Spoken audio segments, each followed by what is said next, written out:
தாரிகாவிடம் அவ்வளவு கெஞ்சியும் அவள் தன்னை கல்யாணம் செய்து கொண்டதால் அந்த திடீர் கல்யாணத்தால் மயங்க் மிகவும் மனமுடைந்து போயிருந்தான். முதலிரவன்று கட்டிலில் மயங்குக்காக காத்திருந்த தாரிகாவிடம் தன்னுடைய கோபத்தை இறக்க ஆரம்பித்தான் மயங்க். என்னோட விருப்பமே இல்லாம என்ன கல்யாணம் பண்ணிட்டு அப்படி இப்படின்னு ஜாலியா இருந்தெல்லாம் நினைக்கிறியா என்று மயங்க் ஆத்திரம் தாங்காமல் கேட்டான். தாரிகா தலையை இடம்பலமாக ஆட்டி, இல்ல இல்ல, என்ன நம்புங்க, என்னையோ எல்லாரும் கட்டாயப்படுத்தி தான் சரின்னு சொல்ல வச்சாங்க. என்னால பெரியவங்க பேச்சு மீறி எதுவும் பண்ண முடியல என்றாள். அவள் குரலை கேட்டு மயங்க் அவளை தள்ளிவிட்டு, வாய மூடு, என்கிட்ட பொய் சொல்லாத என்றான்.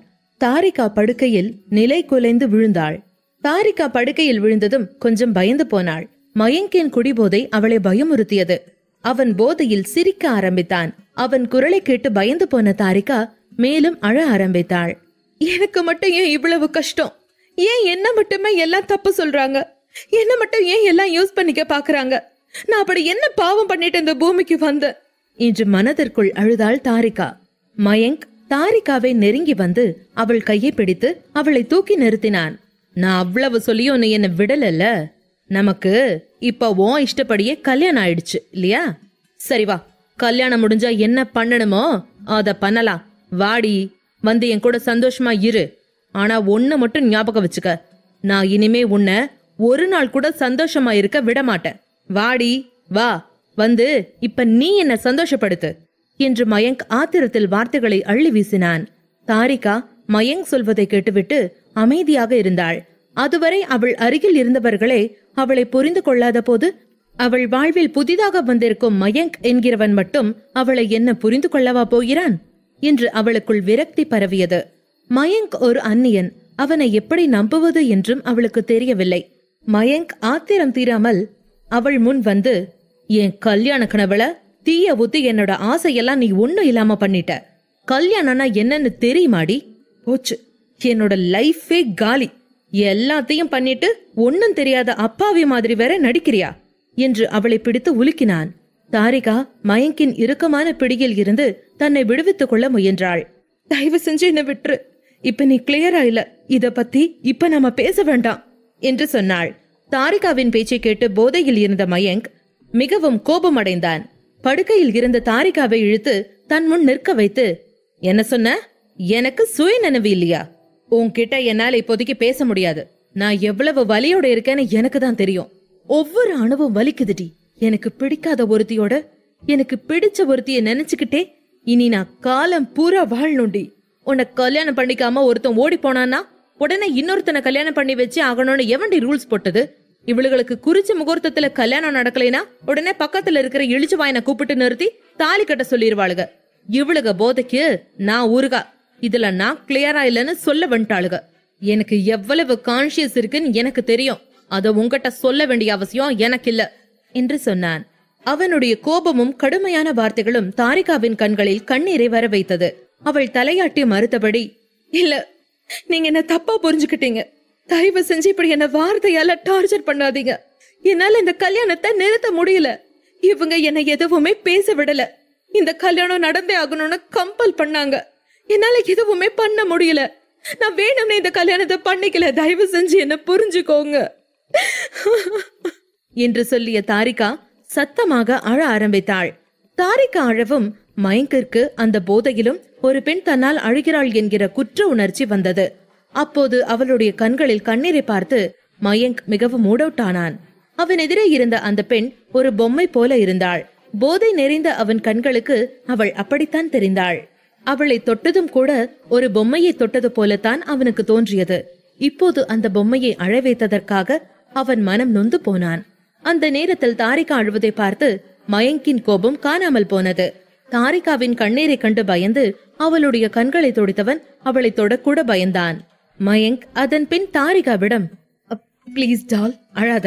நான் இனிமே உன்கிட்ட கோவப்பட மாட்டேன், உன்னை அழ வைக்க மாட்டேன் என்று சொன்னான். தாரிகா திடீரென்று மயங்கின் பேச்சு மாறவும் அவனை வினோதமாக பார்க்க தொடங்கினாள். மயங்க் தாரிகாவின் கையை பிடித்து கட்டிலில் உட்கார வைத்தான். தாரிகா அதன் பின்னும் அழுது கொண்டிருந்தாள். மயங்க் அவளிடம், இங்க பாரு, சாதாரணமா எனக்கு கோவமே வராது. ஆனா நீ இப்படி நான் சொன்னதுக்கு அப்புறமா அழுதுட்டு இருந்தீனா இப்ப இருக்கிறத விட இன்னும் அதிகமா கோவம் வரும், பாத்துக்க என்று சொன்னான். தாரிகா அழுகையை அடக்கிக் கொண்டு படுக்கையில் அமர்ந்தாள். ஆனால் மயங்க் கோபத்தில் தன்னை அடித்து விடுவானோ என்று அவள் இன்னும் பயந்தாள். மீண்டும் அவன் என்ன கொடூரமான வார்த்தைகளை கொட்டப் போகிறான் என்று அவளுக்கு தெரியவில்லை. அப்போது மயங்க் நிதானமாக தாரிகாவின் முன் அமர்ந்து அவளையே அங்குலம் விடாமல் பார்க்க தொடங்கினான். அது தாரிகாவிற்கு கொஞ்சம் அவஸ்தையாக இருந்தது. அவள் தன் மார்பில் இருந்து விலகி இருந்த புடவையை அவசர அவசரமாக சரி செய்தாள். ஏனென்றால் மயங்கின் பார்வை அவள் மார்பகங்கள் மீது நிலை குத்தி நின்றன. மயங்க் அவள் அழகில் ஈர்க்கப்பட்டான். தாரிகாவின் கைகளை பிடித்து தன் அருகில் இழுக்க அந்த செயலால் இருவரும் பேலன்ஸ் தவறி கட்டிலில் விழுந்தார்கள். மயங்க் கீழே இருக்க தாரிகா அவன் மீது விழுந்து கிடந்தாள். தாரிகாவின் அழகில் அவன் தொலைந்து போயிருக்க தாரிகாவிற்கு மூச்சு நின்று போனது. திடீரென்று என்ன நடந்தது என்று அவர்கள் இருவருக்குமே புரியவில்லை. கொஞ்ச நேரம் ஒருவரை ஒருவர் பார்த்து கொண்ட பின் தாரிகா அவளுடைய இதய துடிப்பை கட்டுப்படுத்திக் கொண்டு என்ன விடுங்க என்றாள். அதே சமயம் மயங்க் அவள் இடுப்பை பிடித்துக் கொண்டு இல்ல, நீ இப்ப என்னோட பொண்டாட்டி, நான் உன்னை போக விட மாட்டேன் என்றான். தாரிகா இப்போது மயங்கின் பிஹேவியருக்கு மிகவும் பயந்தாள். அப்போது அவளுடைய 2 கைகளும் மயங்கின் மார்பில் இருக்க அவளுடைய கண்களில் இருந்து கண்ணீர் சுட்டியது. அது மயங்கின் கன்னங்களில் விழுந்தது. தயவு செஞ்சு என்ன விட்டுருங்க என்று தாரிகா சொன்னாள். அவள் கண்ணீரை துடைத்த மயங்க் தாரிகா மீதான மயங்கின் பிடியை தளர்த்தினான். தாரிகா அவனிடம் இருந்து பிரிந்து படுக்கையில் அமர்ந்தாள். மயங்கும் எழுந்து அமர்ந்தான். தாரிகாவை நெருங்கியவன் அவள் முகத்தை கையால் தொட்டு நீ ரொம்ப அழகா இருக்க என்று சொன்னான். தாரிகா எதுவும் பேசாமல் அவன் ஸ்பரிசத்தில் கண்களை மூடினாள். மயங்க் அவள் அருகில் அமர்ந்து அவள் தலையை வருடினான். அதனால் தாரிகா ஆச்சரியமாக அவனை பார்க்க மயங்க் அவளுடைய காதில் இருந்த தோடை கழற்ற ஆரம்பித்தான். அவனுடைய ஸ்பரிசத்தால் தாரிகாவின் உடல் நடுங்கியது. என்ன பண்றீங்க என்று கேட்டாள். மயங்க் அவளுடைய தலைமுடியை அவிழ்த்து கொண்டே நீ எல்லாத்தையும் லாக் பண்ணிருக்க, நான் அதையெல்லாம் ஒன்னொன்னா ரிலீஸ் பண்ற என்று சொன்னான். தாரிகாவின் அழகும் அதற்கு மேல் மதுபோதையும் மயங்கினை என்னவோ செய்தது. கொஞ்சம் நெருங்கி தாரிகாவின் மூடிய கண்களை முத்தமிட்டான். அதன் பின் அவளது 2 கன்னங்களிலும் ஒன்றாக முத்தமிட்டான். தாரிகா அவனிடம் மெதுவாக என்ன பண்ண போறீங்க, என்னோட ரொம்ப க்ளோஸா இருக்கீங்க என்று சொன்னாள். மயங்கோ அவளுக்கு அதை தாண்டி வேற எதுவும் சொல்ல வாய்ப்பளிக்காமல் அவள் உதடுகளில் தன் உதடுகளை பதித்தான். தாரிகா ஏதோ பேச நினைக்க, ஆனால் அடுத்த கணம் அவள் அவனுக்கு அடியில் இருந்தாள். தாரிகா மறுபடியும் தடுத்தபடி இதெல்லாம் வேணாம் மயங்க் என்று சொல்ல, ஆனால் மயங்கிற்கு அது எதுவும் ஏறவில்லை. அவள் சொல்வதை கேட்காமல் மறுபடியும் உதடுகளில் தன் உதடுகளை வைத்து முத்தமிட ஆரம்பித்தான். அவள் இதழ்களின் போதை மயங்கை திக்குமுக்காட வைத்தது. தாரிகா இப்போது அழ ஆரம்பித்தாள். அந்நேரத்தில் மயங்க் அவனுடைய கண்ட்ரோலை இழந்திருந்தான். அவன் என்ன செய்தாலும் பொறுத்து கொள்ளும்படி தாரிகாவிற்கு அவளுடைய அக்காவும் அத்தையும் சொல்லி அனுப்பியிருந்ததால் மயங்கின் ஆசை தீரும் வரை அவள் அமைதியாக இருக்க வேண்டிய கட்டாயம் இருந்தது. கண்ணை மூடிக்கொண்டு தன்னை அவனிடம் ஒப்படைத்தாள் தாரிகா. ஒரு பெரிய மௌனம் அவர்களுக்குள் இருந்தது. மயங்கின் மூச்சின் சப்தம் மட்டுமே அந்த அறை முழுக்க நிலவியது. தாரிகா பற்களை கடித்து தாங்கிக் கொண்டாள். கொஞ்ச நேரத்தில் மயங்க் சோர்ந்து போனான். அதன் பின் தாரிகாவை கட்டிப்பிடித்து அவள் காதில் முத்தமிட்டு ஐ லவ் யூ மோனிஷா என்று சொன்னான். அதை கேட்ட தாரிகாவின் கண்களில் நீர் வழிய ஆரம்பித்தது. அடுத்த நாள் காலையில் கண்களை திறந்த மயங்கிற்கு தலையே வெடித்துவிடும் போல தலைவலித்தது. ஆனால் அதே நேரம் ஒரு இனிமையான நறுமணம் அவன் மனதை மிகவும் ஹீல் செய்தது. அவனுடைய முகம் மிகவும் மென்மையான தலையணையில் வைக்கப்பட்டது போல இருந்தது. அந்த வெண்மையான தலையணையில் இருந்து இன்னும் நறுமணம் வருவதை உணர்ந்தவன் அந்த மென்மையான பொருளின் மீது மூக்கை தேய்த்து கொண்டே கண்களை சரியாக திறந்தான். அதன் பின் அவசரமாக எழுந்தான். அப்போது யாரோ அழுது கொண்டிருப்பதை மயங்க் கேட்டான். கண்ணை விழித்து யார் என்று அவன் பார்க்க, அப்போதுதான் அவனுக்கு அவன் அவ்வளவு நேரம் அந்த மென்மையான விஷயமாக நினைத்து கொண்டிருந்தது தாரிகாவின் வயிறு என்பது தெரிய வந்தது. அதில் முகம் வைத்து உறங்கிக் கொண்டிருந்தான். அந்த நறுமணம் தாரிகாவுடையதுதான். தன்னுடைய நிலைமை, தாரிகாவின் உடல்நிலை, அந்த படுக்கை எல்லாவற்றையும் பார்த்து மயங்க் மிகவும் பயந்தான். வேகமாக போர்வையை எடுத்து தாரிகா மீது போட்டுவிட்டு தன்னுடைய உடைகளை எடுத்துக்கொண்டு பாத்ரூமிற்குள் போனான். முகத்தை கழுக வாஷ் பேஷின் அருகில் வந்தபோது முகத்தின் மீது தாரிகாவின் குங்குமம் படிந்திருப்பதை பார்த்து மயங்க் கண்களை மூடிக்கொண்டு கடவுளே, நான் என்ன பண்ணி வச்சிருக்க, எனக்கு என்ன ஆச்சு, நான் எப்படி கன்ஃபியூஸ் ஆன, இப்பதான் ஃபர்ஸ்ட் டைம் குடிக்கிறேனா என்ன, இல்லையே நான் ஏற்கனவே குடிச்சிருக்கனே, அப்பெல்லாம் நடக்காதது இப்ப மட்டும் எப்படி நடந்துச்சு என்று புலம்ப ஆரம்பித்தான். கீழே ஹாலில் இருந்த அர்ச்சனா ஸ்ருதியிடம் என்னாச்சு ஸ்ருதி, அவங்க கதவை திறந்தாங்களா என்று கேட்டார். ஸ்ருதி பதட்டத்தோடு இல்லை என்று தலையாட்டினாள்.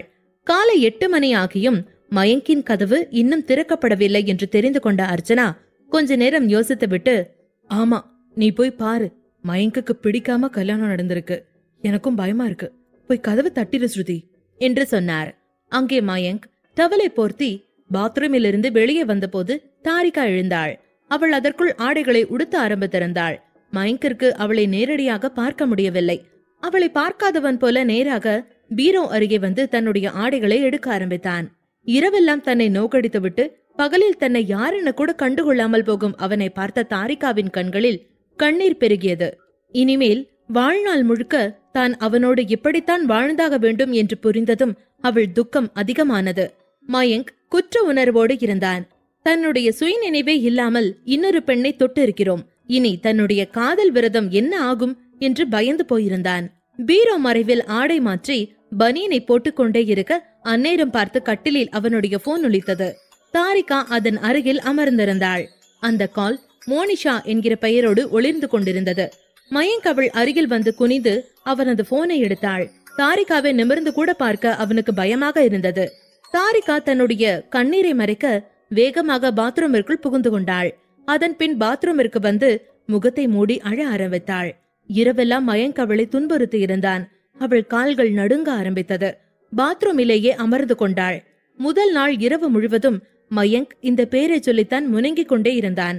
மயங்க் தாரிகாவிற்கு உடல் வலியை மட்டுமல்ல, மனவலியையும் கொடுத்தான். இரவு முழுக்க அவன் அவளோடு இருந்தாலும் அவனுடன் இருப்பது மோனிஷா என்றுதான் அவன் நினைத்து கொண்டிருந்தான். அதையெல்லாம் யோசித்து பார்த்த தாரிகாவோ, என்னை விட்டுட்டு ஏன் போனீங்கம்மா? நீங்க இருந்திருந்தா இதெல்லாம் நடக்க விட்டுருப்பீங்களா? அம்மா, நீங்க போனப்பவே நானும் செத்து போயிருக்கணும். நீ எல்லாம் எனக்கு வாழவே இஷ்டம் இல்ல என்று சொல்லி முழங்காலில் முகம் புதைத்து அழ ஆரம்பித்தாள். ரொம்ப நேரம் அழுத தாரிகா அதன் பின் தன்னை சமாளித்துக் கொண்டு பாத்ரூம் கதவை பிடித்துக் கொண்டு எழுந்து நின்றாள். அவள் உடம்பெல்லாம் நொறுங்கி கிடந்தது. எலும்பெல்லாம் உடைந்தது போல ஒரு பெரிய வலி அவளுக்குள் இருந்தது. அவளால் ஒரு அடி கூட எடுத்து வைக்க முடியவில்லை. அழுது கொண்டே வெளியே வந்தாள். அறையில் மயங்கின் முகத்தை கூட பார்க்க தாரிகா விரும்பவில்லை. வலியை மீறி குளியல் அறைக்கு போனாள். கண்ணாடியில் தன்னை பார்த்ததும் கலைந்திருக்கும் தலைமுடி, கண்களில் மை சிதறி இருந்தது. அது எல்லாமே அவளை மிகவும் வருத்தியது.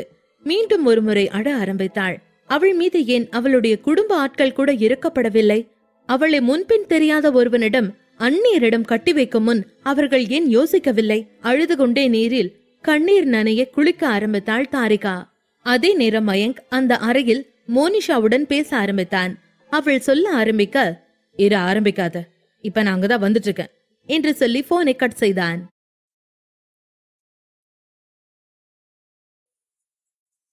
கட்டாய கல்யாணம் முடிந்த முதல் இரவில் முழு போதையில் மயங்க் தாரிகாவிடம் அத்துமீறி நடந்து கொண்டான். போதையில் தாரிகாவே மோனிஷா என்று நினைத்து கொண்டான். அடுத்த நாள் காலையில் தெளிந்ததும் தன்னுடைய தவறை உணர்ந்தபடி வேகமாக மோனிஷாவை பார்க்க கிளம்பினான். மோனிஷாவிடம் பேசிய பின் போனை கட் செய்துவிட்டு மயங்க் அவசர அவசரமாக ரெடியானான். மோனிஷாவை பார்த்து பேசினால் கொஞ்சம் நிம்மதியாக இருக்கும் என்று அவனுக்கு தோன்றியது. அவசரமாக கிளம்பியவனின் கவனம் கலைந்து கிடந்த படுக்கையின் மீது போனது. பெட்ஷீட்டை பார்த்தவன் வேகமாக அதை எடுத்து அகற்றி அழுக்கு கூடையில் போட்டுவிட்டு சட்டை பட்டனை போட்டுக்கொண்டே அங்கிருந்து வெளியேறினான். மயங்க் ரூமை விட்டு வெளியே வந்த போது ஸ்ருதி வெளியே நின்று கொண்டிருப்பதை பார்த்தான். எதுவும் பேசாமல் வீட்டை விட்டு வெளியேறினான். கொஞ்ச நேரத்தில் விகாஷ் ஒரு பெட்டியோடு மேலே வந்தான். இது தாரிகாவோட திங்ஸ், அவங்க வீட்ல இருந்து வந்திருக்கு, இத எங்க வைக்க என்று கேட்க, அவர்கள் அறைக்கு உள்ளே போக தயங்கிக் கொண்டிருந்த ஸ்ருதி, விகாஷ் வந்ததும், இருங்க நான் போய் பார்த்துட்டு வரேன் என்று சொல்லிக்கொண்டே, தாரிகா எந்திரிச்சாச்சா என்று குரல் கொடுத்தபடியே உள்ளே போனாள். அங்கே யாரும் இல்லை. அதனால் ஸ்ருதி விகாஷிற்கு சைகை செய்து பெட்டியை உள்ளே கொண்டு வர சொன்னாள். பெட்டியை இழுத்து கொண்டு வந்த விகாஷ் அதை கப்போர்ட் ஓரமாக வைத்துவிட்டு வெளியே போனவுடன் ஸ்ருதி பாத்ரூம் கதவை தட்டி தாரிகாவை அழைத்தாள். தாரிகா, நீ குளிச்சிட்டு இருக்கேன்னு நினைக்கிறேன். நான் இப்போ வெளிக்கதவை மூடிட்டு போறேன். உன் திங்ஸ் எல்லாம் வந்துருச்சு. நீ ரெடியான அப்புறம் நான் வந்து உன்னை கீழே கூட்டிட்டு போறேன் என்று சொன்னாள். அதற்கு தாரிகா சரிங்க என்று மட்டும் சொன்னாள். ஸ்ருதி கொஞ்ச நேரம் கழித்து வரலாம் என்று அவர்கள் ரூமுக்கு போனாள். தாரிகா குளித்து முடித்து நடக்க முடியாமல் நடந்து பாத்ரூமிலிருந்து வெளியே வந்தாள். பெட்டியை திறந்து புடவையை கட்ட முயற்சித்துக் கொண்டிருந்தாள். ஸ்ருதி மறுபடியும் உள்ளே வருகையில் அவளுக்கு புடவை கட்ட தெரியாமல் திணறிக் கொண்டிருப்பதை பார்த்தாள். தாரிகா நல்ல நிறம், 21 வயது, ஒல்லியான உடல்பாகு. ஸ்ருதி தாரிகாவையே பார்த்து கொண்டிருந்தாள். அந்த பச்சை வளையல்கள் அவளது சிகப்பு மணிக்கட்டிற்கு மிகவும் அழகாக இருந்தன. இதையெல்லாம் பார்த்தபடி இருந்த அவளது கவனம் அவள் வயிற்றில் விழுந்தது. பின்னர் அவள் கழுத்தில் விழுந்தது. அவளுக்கு சில இடங்களில் காயங்களாகியிருந்தன. ஸ்ருதி தாரிகா கையை பிடித்து புடவையின் நுனியை தான் எடுத்துக்கொண்டு புடவையை கட்டிவிட்டபடி தாரிகாவை உன்னிப்பாக பார்க்க ஆரம்பித்தாள். அவள் சிவந்த முகம், அழுது வீங்கிய கண்கள் எல்லாவற்றையும் பார்த்த ஸ்ருதிக்கு எல்லாம் புரிய நேரமாகவில்லை. தாரிகா, நீ ஓகேவா என்று கேட்டாள். தாரிகா தலையை குனிந்தபடி என்று மட்டும் சொன்னாள். ஆனால் ஸ்ருதி அவள் கைகளால் தாரிகா முகத்தை உயர்த்தி, உண்மையை சொல்லு தாரிகா, நீ சந்தோஷமா இருக்கியா என்று கேட்டாள். ஸ்ருதியை வேகமாக அணைத்துக் கொண்ட தாரிகா அழுது கொண்டே, அக்கா, அவருக்கு என்ன பிடிக்கல போல என்று சொன்னாள். ஸ்ருதி அவள் அப்படி அழுவதை பார்த்து மனம் நொந்து அவளுடைய தலையை தடவினாள். என்னாச்சு? உன்னோட பர்மிஷன் கேட்காம அவங்கிட்ட தப்பா நடந்துகிட்டானா என்று கேட்டாள். அதற்கு எதுவும் பேசாமல் இருந்த தாரிகா, நேத்து நைட் அவர் நிறைய குடிச்சிருந்தாரு என்று மட்டும் சொன்னாள். அதற்கு மேல் எதுவும் பேசாமல் மறுபடியும் அழ ஆரம்பித்தாள். அவள் ஸ்ருதியிடம் என்ன சொன்னாள் என்று அவளுக்கே புரியவில்லை. தன் கணவனாக எண்ணி மயங்கிடம் தன்னை ஒப்படைத்ததும் அவன் என்ன செய்தான்? அவன் வார்த்தைகளாலும் உடல் ரீதியாகவும் அவளை காயப்படுத்தினான். அவளுக்கு ஒன்றுமே புரியவில்லை. இதையெல்லாம் ஸ்ருதியிடம் எப்படி சொல்வது என்றும் தெரியவில்லை. மயங்க் இந்த உறவிற்கு வற்புறுத்த அவளும் அதற்கு ஒத்துழைத்தாள். இதையெல்லாம் ஸ்ருதியிடம் எப்படி பேச முடியும் என்று தாரிகா யோசித்தாள். ஆனால் அவள் எதுவுமே சொல்லாமலே ஸ்ருதி எல்லாமே புரிந்து கொண்டாள். கவலைப்படாத, நீ இங்க இனிமே ஸ்டே பண்ண வேண்டாம், உனக்கு மட்டும் வேற ஒரு ரூம் அரேஞ்ச் பண்ற என்று சொன்னாள் ஸ்ருதி. ஸ்ருதிக்கு அதன் பின் மயங்க் மீது மிகவும் கோபம் வந்தது. அவன் மீது மிகுந்த மரியாதை வைத்திருந்தாள். அவள் அவனை மிகவும் புத்திசாலி என்று கருதினாள். அவர்களுடைய கல்யாணத்தை நடத்தி வைத்தவன் என்கிற விதத்தில் மயங்க் மிகவும் பக்குவமானவன் என்று நினைத்து கொண்டிருந்தாள். அது அத்தனையையும் மயங்க் ஒரே இரவில் மாற்றியிருந்தான். அப்போது மனஸ்வினி ஓடி வந்து, அண்ணே, உங்க 2 பேரையும் அம்மா கீழே கூப்பிடுறாங்க என்று சொன்னாள். ஸ்ருதி சரி என்று தலையை அசைத்து விட்டு தாரிகாவின் தலைமுடியை நுனியில் முடிச்சிட்டு விட்டு, வா கீழே போலாம் என்றபடி ரூமை விட்டு வெளியேறினாள். இரட்டை கர்ப்பமாக இருந்ததால் அவள் தாரிகாவை பிடித்து கொண்டு ஜாக்கிரதையாக படிகளில் இறங்க ஆரம்பித்தாள். அர்ச்சனா அவர்கள் மூவரும் இறங்கி வருவதை பார்த்து, ஸ்ருதி, இந்தாமா இந்த ஜூஸ குடி, அதுக்கப்புறம் மத்த விஷயங்களை பார்க்கலாம். தாரிகா இந்த வீட்டுக்கு புதுசு, இங்க நிறைய வேலையெல்லாம் இருக்கு, நம்ம வீட்டுல நிறைய சடங்கு இருக்கு. முதல்ல போய் குலதெய்வத்துக்கிட்ட பெர்மிஷன் வாங்கிட்டு தான் மத்த விஷயங்கள் எல்லாம் பண்ணணும். இப்ப கண்ணி கழியாத தாரிகாவை நம்ம பூஜை ரூமுக்கு கூட்டிட்டு போ. ஸ்ருதி, என்ன விவரம்னு சொல்லிரு, நானே இந்த முறை குலதெய்வ கோயிலுக்கு போயிட்டு வந்துட போறேன் என்று சொன்னார். அதை கேட்டதும் தாரிகாவிற்கு மீண்டும் அழுகை வந்தது. அவள் எதுவும் பேசுவதற்கு முன், நைட் கிளம்பி நாளை காலையில போயிட்டு வந்துடலான் இருக்க, நான் வர வரைக்கும் நீ வீட்டை பாத்துக்க, பெருசா வேலை எதுவும் பண்ணிக்க வேண்டாம் என்றாள். ஸ்ருதி மூத்த மருமகள் என்கிற பரபரப்போடு, சரிமா, நான் முதல்ல தாரிகாவுக்கு வீட்டுல சமையல் சாஸ்திரங்களை ஆரம்பிக்கட்டுமா என்று கேட்டாள். அர்ச்சனாவோ, இல்ல ஸ்ருதி, முதல்ல குலதெய்வ சாமி கும்பிட்டதுக்கு அப்புறம் தான் மீதி எல்லாமே நடக்கணும். நீ இப்ப அந்த பொண்ண சாமி ரூமுக்கு கூப்பிட்டு போய் பூஜை பண்ணிட்டு வா, நான் டிஃபன் ரெடி பண்ணிடுறேன், நீ அவளும் சேர்ந்து சாப்பிடுங்க என்று சொன்னார். வெளியே போன மயங்க் வீட்டிற்கு திரும்பி வந்து அர்ச்சனாவிடம், அம்மா, நான் உன்கிட்ட கொஞ்சம் பேசணும் என்று சொன்னான். ஆனால் அர்ச்சனா மயங்கை புறக்கணித்து அடுப்படிக்கு போனார்.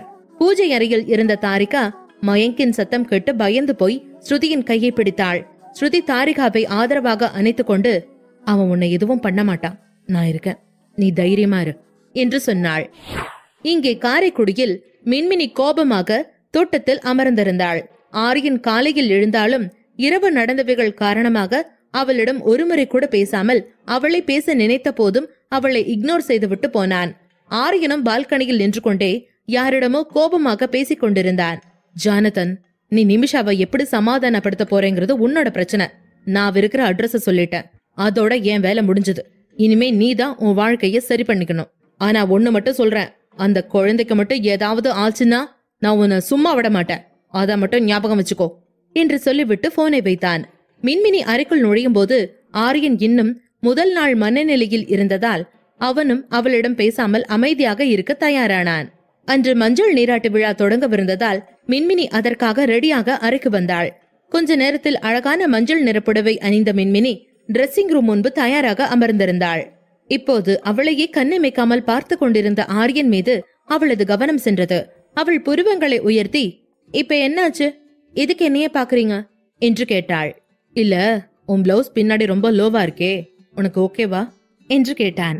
மின்மினி கண்ணாடியில் தன்னை மீண்டும் பார்த்தபடி, காரைக்குடி வெயிலுக்கு பின்ன கோட் சுட்டா போட முடியும் என்று மனதிற்குள் முனங்கியவள் வலுக்கட்டாயமாக ஒரு புன்னகையை வரவழைத்தபடி, உங்களுக்கு பிடிக்கலனா நான் வேற டிரெஸ் போட்டுக்கிறேன் என்றாள். ஆரியன் அவள் சொல்லும் துணியில் அவளுடைய விருப்பமின்மையை புரிந்து கொண்டான். சும்மா சொன்ன, உனக்கு பிடிச்ச டிரெஸ் போட்டுக்க என்றான். மின்மினி அதன் பின் நிம்மதி பெருமூச்சு விட்டாள். அவனை அணைத்துக் கொண்டவள், ஆமா, ஏன் காலையிலிருந்து பேசவே இல்ல, எனக்கு எவ்வளவு கஷ்டமா இருந்துச்சு தெரியுமா என்று கேட்டாள். ஆரியன் அவளை அணைத்து திறந்து கிடந்த முதுகை வருடியபடி, சாரி டியர், நான் கொஞ்சம் ஓவர் ரியாக்ட் பண்ணிட்டேன். இந்த விஷயத்துல மட்டும் நான் சொல்றத நீ கொஞ்சம் கேளு. அந்த அதர்வா கிட்ட பேசும்போது மட்டும் நீ கவனமாறு என்றான். மின்மினி சரி என்று தலையசைத்தாள். ஆரியன் அவளை பார்த்து ரசித்தபடி, நம்ம குழந்தையுனையும் சாப்பிட்டீங்களா என்று கேட்டான். மின்மினி ஆமாம் என்று தலையசைக்க ஆரியன் மின்மினி நெற்றியில் முத்தமிட்டு, இந்த மஞ்ச புடவையில நீங்க 2 பேரும் வேற மாதிரி இருக்கீங்க என்றான்.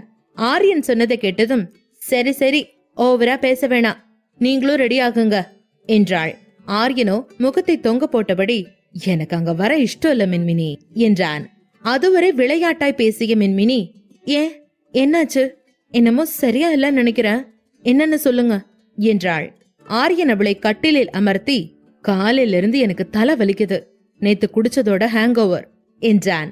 மின்மினி அவன் நெற்றியை பிடிக்க ஆரம்பித்தபடி, இத செஞ்சா இது நடக்கும்னு தெரிஞ்சே பண்றீங்கல்ல, அதுதான் எனக்கு கோவமா வருது என்றாள். அதன் பின் அவனையே பார்த்தவள் அவள் வயிற்றுக்குள் முகம் புதைக்கவும், எதையோ என்கிட்ட இருந்து மறைக்கிறீங்க, அது என்னன்னு சொல்லுங்க என்றபடி அவன் தலையை வருட ஆரம்பித்தாள். ஆரியன் மின்மினியை திகைப்புடன் நிமிர்ந்து பார்த்தான். சென்னையில் ஆரியனின் பென்ட் ஹவுஸில் நிமிஷா தன்னுடைய லேப்டாப்பில் வெறித்தனமாக வேலை செய்து கொண்டிருக்கையில் அவளது அம்மா அழுது கொண்டிருந்த குழந்தையை அவளிடம் கொடுத்து, இந்தா உன் குழந்தைய புடி, இவதான் உன்னோட ஸ்ட்ரென்த், இவ முகத்தை பாத்துக்க, வேலை செய்ய தெம்பு கிடைக்கும், அவளும் சினிங்கிட்டே இருக்கா, உங்ககிட்ட கொஞ்ச நேரம் இருந்தா சரியாயிடும் என்றார். நிமிஷா தன் பெண் குழந்தையை அன்புடன் முத்தமிட்டு அப்படியே அவளை மடியில் எடுத்துக்கொண்டு மீண்டும் அவளது வேலையை செய்ய ஆரம்பித்தாள்.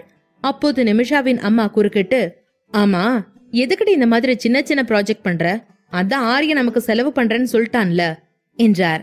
அவள் சொல்வதை கேட்டு எரிச்சல் அடைந்த நிமிஷா, மா ஒழுங்கா பேசாம வெளியே போயிடு, நான் எதுக்காக வேலை செய்யறேன்னு எனக்கு தெரியும், நான் ஏன் எல்லாத்துக்கும் ஆரியனை டிபெண்ட் பண்ணி இருக்கணும்னு நீ நினைக்கிற, நான் என்னையும் என்னோட பொண்ணையும் நானே பாத்துக்க கூடிய அளவுக்கு சம்பாதிக்க கூடிய திறமை உள்ளவ, ஆரியனுக்கு நான் ஏற்கனவே நிறைய கடமைப்பட்டிருக்கேன், நான் அவ்வளவு கெடுதல் பண்ணியும் இந்த குழந்தை முகத்துக்காக அவன் எல்லாத்தையும் மன்னிச்சுட்டான், இனிமே நான் அவனை டிஸ்டர்ப் பண்ணக்கூடாது, நானே என் கால்ல நிக்கணும் என்றாள் நிமிஷா.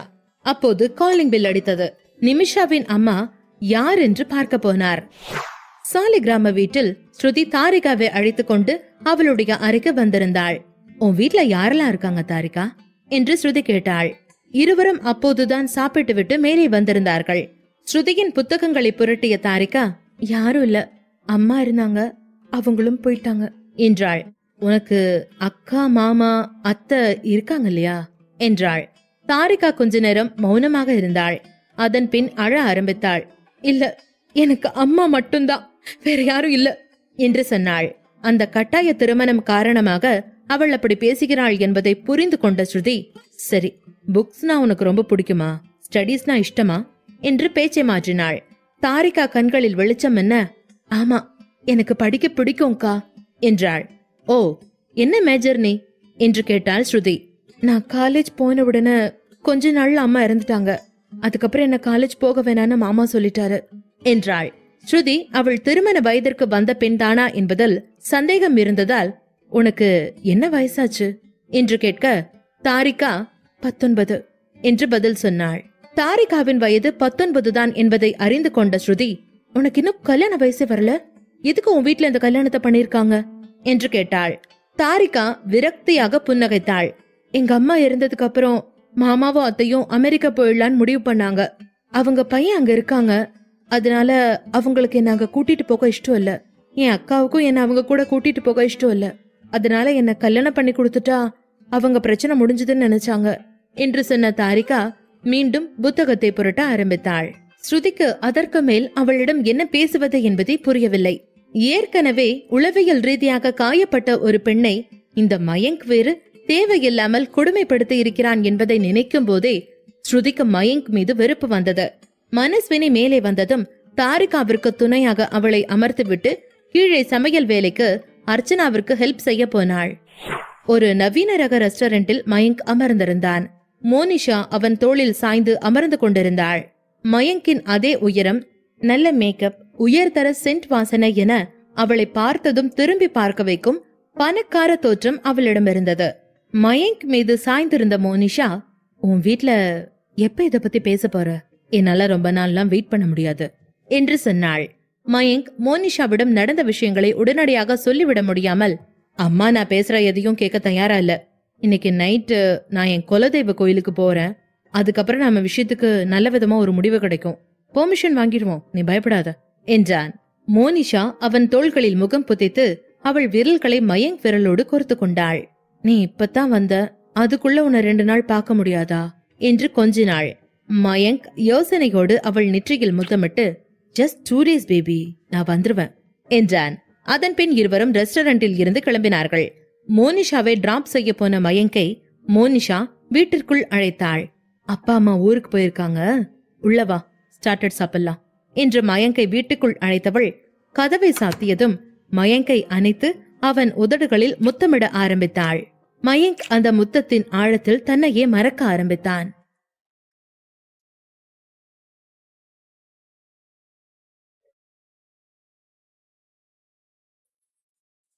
மயங்கும் மோனிஷாவும் வீட்டிற்குள் நுழைந்தவுடன் மோனிஷா கதவை சாத்திவிட்டு மயங்கிற்கு முத்தம் கொடுத்தபடி அவளுடைய ரூமிற்கு அழைத்து போனாள். இதனால் பல குழப்பங்களுக்கு ஆளான மயங்க் மனநிலை இன்னும் மோசமானது. இதற்கு முன்னரும் அவன் மோனிஷாவை முத்தமிட்டிருக்கிறான். ஆனால் இன்றைக்கு மோனிஷா முத்தமிட்டது மயங்கை தொந்தரவு செய்தது. அவனுக்கு மிகவும் பிடித்த மோனிஷாவின் வாசனையை மயங்க் வெறுத்தான். அவளை தன்னிடமிருந்து அகற்றினான். மோனிஷா அவனை ஆச்சரியமாக பார்த்தபடி, உனக்கு என்னாச்சு மயங்க் என்று கேட்டாள். மயங்க் எந்த விளக்கமும் சொல்ல விரும்பாமல், எனக்கு லேட் ஆச்சு, நான் கிளம்பணும். அதுவும் இல்லாம உங்க அப்பா அம்மா வேற வீட்டுல இல்ல, இப்ப நான் வந்ததே தப்பு என்றான். மோனிஷா அவனை ஆச்சரியமாக பார்த்தபடி, ஹலோ, என் அப்பா அம்மா இங்க இருந்தா உன்னால இந்த வீட்டுக்குள்ளாரியே வந்திருக்க முடியாது, ஏன் உளற என்று கேட்டாள். மயங்க் எதுவும் பேசாமல் இருக்க அவனை ரூமுக்குள் அழைத்த மோனிஷா, உனக்கு என்னவோ மூடு சரியில்லை போல, வா நான் உன் மூட சரி பண்ணி வைக்கிறேன் என்றபடி அவனை மீண்டும் முத்தமிட மயங்கிற்கு ஏனோ தாரிகாவின் கண்ணீர் நிறைந்த கண்கள் அப்போது பார்த்து ஞாபகத்திற்கு வந்தது. முதல் நாள் இரவில் அவளிடம் தான் நடந்து கொண்ட முறை ஞாபகத்திற்கு வந்தது. மயங்க் அவனையும் அறியாமல் மோனிஷாவை கீழே தள்ளிவிட்டான். அதன் பின் சுயநினைவுக்கு வந்த மயங்க் அவளை எழுப்ப முயல மோனிஷா கோபமானாள். நீ என்னவோ தப்பா இருக்க மயங்க், உனக்கு என்ன உன் பொண்டாட்டியை ஆக்கிக்க இஷ்டம் இல்ல நினைக்கிறேன், மரியாதையை பின்னை கிளம்பு என்று கத்தினாள். மயங்க் அவளை பார்த்து, சாரி சாரி மோனிஷா, நம்ம கல்யாணத்துக்கு அப்புறம் இதெல்லாம் நடந்தாதான் சரியா இருக்கும் என்றான். மயங்க் ஏற்கனவே தனக்கு திருமணமான விஷயத்தை அவளிடம் தெரியப்படுத்தி இருந்தான். மற்ற விஷயங்களை அவளிடம் சொல்லவில்லை. ஆனாலும் மோனிஷா பிடிவாதமாக அவனை கல்யாணம் செய்து கொள்ள வேண்டும் என்று வற்புறுத்தினாள்.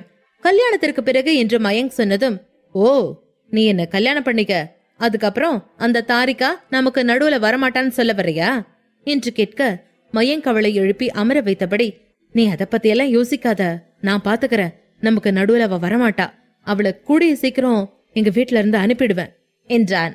மயங்க் அப்படி சொன்னதும் மோனிஷா மீண்டும் மயங்கை கட்டிக்கொள்ள மயங்கும் எதுவும் சொல்லாமல் அவளை அணைத்து கொண்டான். தாரிகாவால் தான் மோனிஷாவை தான் காயப்படுத்தி விட்டோம் என்று மயங்க் அவள் மீது கோபப்பட்டான். ஆனால் உண்மையில் மயங்க் தாரிகாவை தாறுமாறாக காயம் செய்திருந்தான். ஆனாலும் மோனிஷாவை மீண்டும் அவன் பத்திரமாக ஹோல்ட் செய்து முத்தமிட ஆரம்பித்தான் மயங்க். ஸ்ருதி விகாஷை அழைத்து தாரிகாவிற்கு நடந்த விஷயங்களை பற்றி சொன்னாள். விகாஷ் அதிர்ச்சியானான். கவர்மெண்ட் ரூல்ஸ் படி அந்த பொண்ணுக்கு இன்னும் கல்யாண வயசே வரல, அப்புறம் எப்படி கல்யாணம் பண்ண தயாரானாங்க? எனக்கு இதெல்லாம் சொல்லல ஸ்ருதி, தெரிஞ்சிருந்தா நானே நிப்பட்டி இருப்பேன் என்று சொன்னான். ஸ்ருதி வருத்தத்தோடு மயங்க் மற்றும் தாரிகாவிற்கும் இடையில் நடந்த முதலிரவு போராட்டங்களை பற்றி சொன்னாள். அதை கேட்ட விகாஷ் கோபமானான். மோனிஷா வீட்டில் இருந்து கிளம்பி மயங்க் தன்னுடைய வீட்டிற்கு வந்தான். அவன் வந்ததும் முதலில் அர்ச்சனாவின் அறைக்கு போக நினைத்தான். இந்த விஷயத்தை பற்றி அவனுடைய அம்மாவோடுதான் பேச வேண்டும் என்று ஆசைப்பட்டான். அவனுக்கு தாரிகாவை பார்க்கவோ பேசவோ சடங்குகள் செய்யவோ பிடிக்கவில்லை. ஆனால் அவன் அதற்காக அம்மா ரூமிற்கு போக இருந்தபோது யாரோ அவன் காலரை பிடித்து இழுத்து கன்னத்தில் பலமாக அறைந்தார்கள். மயங்க் திரும்பி பார்க்க அங்கே விகாஷ் நின்றிருந்தான். மயங்க் அறை வாங்கிய கன்னத்தை பிடித்தபடி, அண்ணா என்ன பண்ற என்று கேட்டான். விகாஷ் அவன் காலரை பிடித்து இழுத்து மொட்டை மாடிக்கு போக ஆரம்பித்தான். ஸ்ருதி எதுவும் பேசாமல் நின்று கொண்டிருந்தாள். மொட்டை மாடிக்கு வந்த விகாஷ் மீண்டும் மயங்கை அறைந்தபடி, நடந்த விஷயத்துல வீட்டுல எல்லாரும் ஏற்கனவே கலங்கி போயிருக்காங்க. ஆனா நீ என்னடானா என்னமோ வில்லன் மாதிரி நடந்துட்டு இருக்க. உன்னால இப்படி எல்லாம் கூட பண்ண முடியுமா? என்னால நம்பவே முடியல. எல்லாத்தையும் சிரிக்க வச்ச நீயா ஒரு பொண்ணை இவ்ளோ காயப்படுத்தி இருக்க என்று மறுபடியும் மயங்கை அறைந்தான் விகாஷ். அடி வாங்கிய மயங்க் அமைதியாக கன்னத்தை தடவியபடி நின்றான். உதட்டோரும் வழிந்த ரத்தத்தை துடைத்தவன், உன்னை கொடுத்தா நான் ரொம்ப நம்பின. என் கூட பிறந்த அண்ணன் நினைச்சேன். நீ உண்மையிலே எனக்கு அண்ணனா இருந்திருந்தா, என்னோட சந்தோஷத்தை பத்தி நீ ஒரு தடவையாவது நினைச்சு பாத்திருந்தா நீ இப்படி பண்ணிருப்பியா? நீ என்னோட உண்மையான அண்ணன் கிடையாது. நான் மோனிஷாவை லவ் பண்றேன், அவளை கல்யாணம் பண்ணிக்க போறேன்னு உனக்கும் தெரியும். உன்கிட்ட நிறைய சொல்லி இருக்கேன். ஆனா எல்லாம் தெரிஞ்சுக்கிட்டே நீ என்னோட சந்தோஷத்தை என்கிட்ட இருந்து எடுத்து புடுங்கி வீசிட்ட என்று சொன்னார். விகாஷ் மயங்கை தன் அண்ணன் இல்லை என்று சொன்னதை கேட்டு மிகவும் வருத்தப்பட்டான். அவன் கோபத்தை காட்டிக்கொண்டே, ஆமா நான் உன்னோட அண்ணன் இல்லைன்னே வச்சுக்க. ஆனா உனக்கு அறிவு எங்க போச்சு? உன்னை தவிர யார பத்தி உனக்கு கவலை இல்லையா? பிடிக்காம தானட கல்யாணம் பண்ண. அப்புறம் எதுக்கு? எந்த உரிமையில நீ அந்த பொண்ணை நாசம் பண்ணிருக்க? அர்ச்சனாத்த உன்னை அப்படி சொல்லி கொடுத்தா வளர்த்தாங்க. நேத்து கல்யாணம் நடந்திருக்கு, பண்ண வேண்டிய சம்பிரதாயங்கள் இன்னும் மிச்சம் இருக்கு. எதையுமே யோசிக்காம மிருக மாதிரி அந்த பொண்ணு மேல பாஞ்சிருக்க. அந்த பொண்ணு பாவண்டா. அவளுக்கு இன்னும் கல்யாண வயசு கூட வரல. அவளை போட்டு நீ என்னென்ன கஷ்டப்படுத்தி இருக்கன்னு தெரியுமா? அவ கேஸ் கொடுத்தா நீ உள்ள போகணும், ஞாபகம் வச்சுக்க என்று விகாஷ் பதிலுக்கு மயங்கிடம் கத்தினான். சாரிகா நடந்த எல்லாவற்றையும் வீட்டில் உள்ள எல்லாரிடமும் சொல்லி இருக்கிறாள் என்று மயங்க் தவறாக புரிந்து கொண்டான். அதனால் மயங்க் தன்னைத்தானே தற்காத்து கொண்டு, என்ன பேசுறீங்க விகாஷ் அண்ணா? அவ யாரோ ஒரு பொண்ணு இல்ல, அவ என்னோட வைஃப். மறந்துட்டீங்களா? நேத்திக்கு நான் வேண்டான்னு சொல்ல கேட்காம நீங்க தானே கல்யாணம் பண்ணி கொடுத்தீங்க. அதனால ஒரு புருஷன் எப்படி நடந்துப்பானோ நானும் அப்படிதான் நடந்துகிட்டேன். அதுல என்ன தப்பு இருக்கு என்று கேட்டான். விகாஷ் மீண்டும் ஒருமுறை அவனை அறைந்தபடி, நீ ரொம்ப மாறிட்ட மயங்க். ரொம்பவுமே கேவலமா நடந்துக்கிற. அவ உன்னோட வைஃப்னு மட்டும் ஞாபகம் இருக்கு. ஆனா இந்த கல்யாணம் உனக்கு பிடிக்கல அப்படிங்கறது உனக்கு ஞாபகத்துக்கு இல்ல, அப்படித்தானே? மயங்க் தன்னை கட்டுப்படுத்தி கொண்டு உதடுகளில் வழியும் ரத்தத்தை துடைத்து விட்டு, நீ ரொம்ப பேசுற. நான் குடிச்சிருந்தேன். என்ன நடந்துச்சுன்னு எனக்கு தெரியல.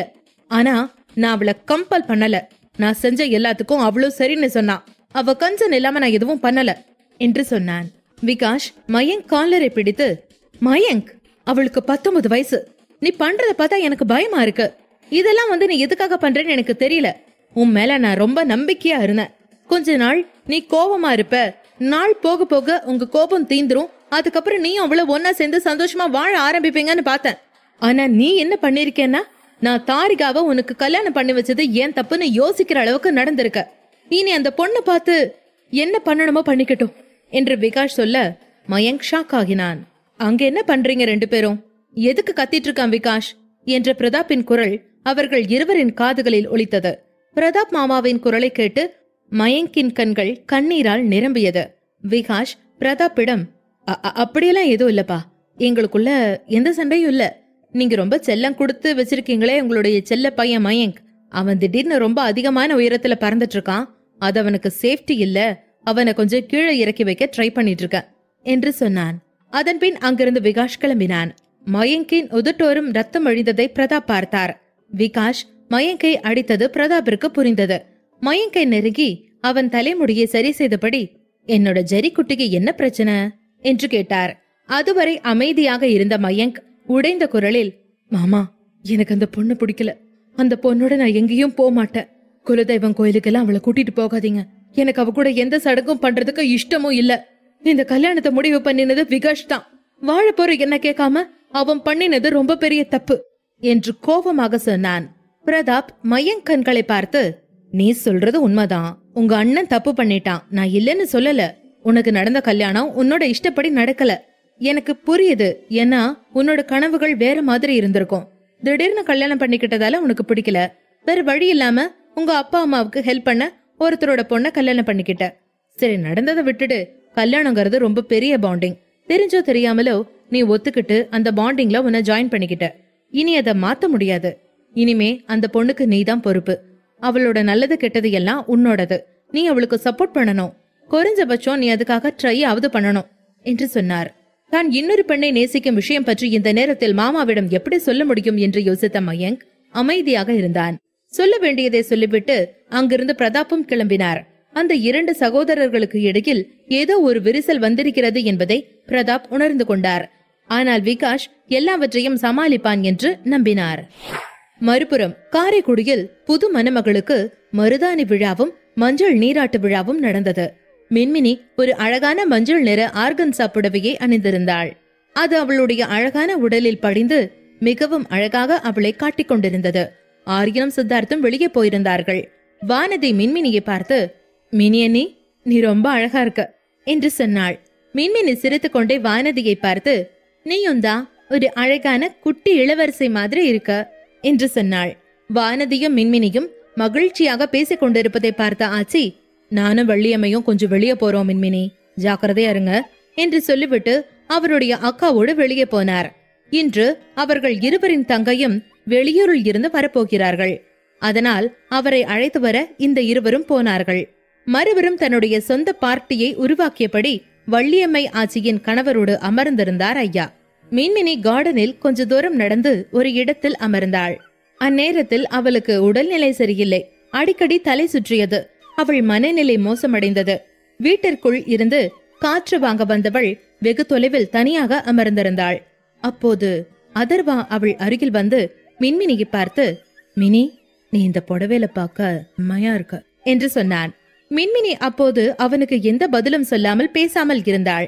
அதர்வா எதுவும் பேசாமல் அருகில் அமர்ந்து கொண்டு, என்னாச்சு மினி, உனக்கு என் மேல கோவமா என்று கேட்டான்.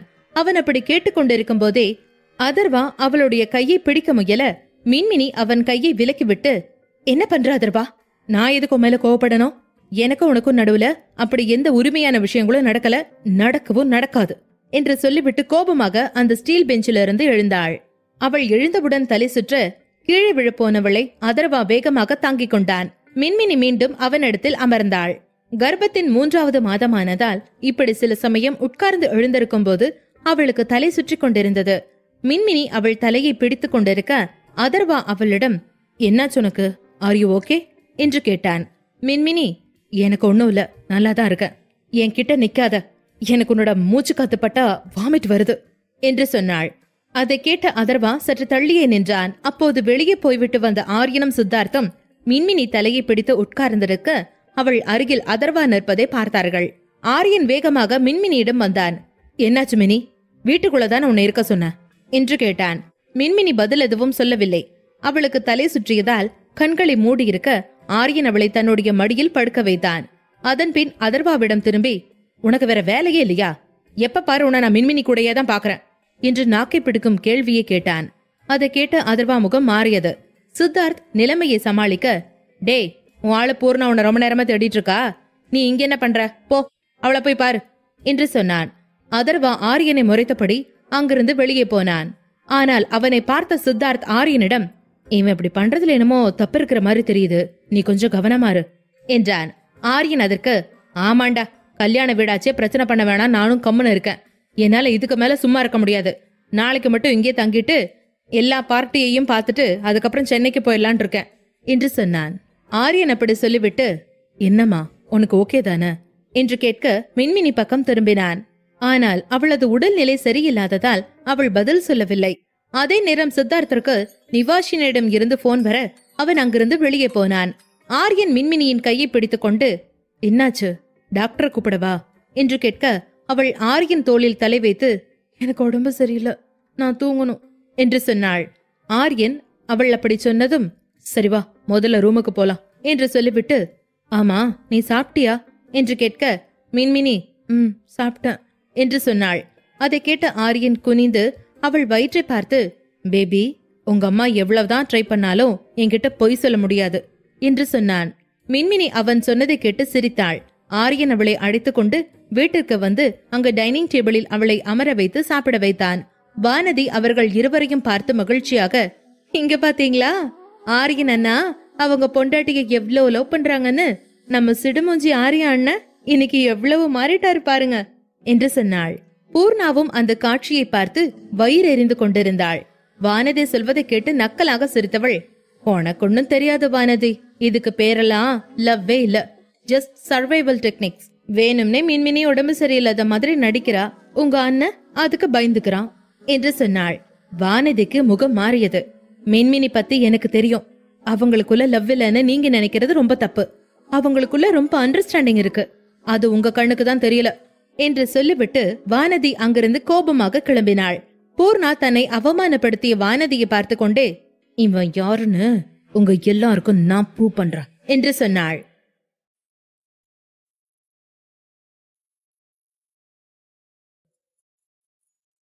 ஆரியன் மின்மினி இருவரும் சாப்பிட்டு முடித்ததும் கார்த்தி அங்கே வந்து ஆரியனிடம், எங்க போன?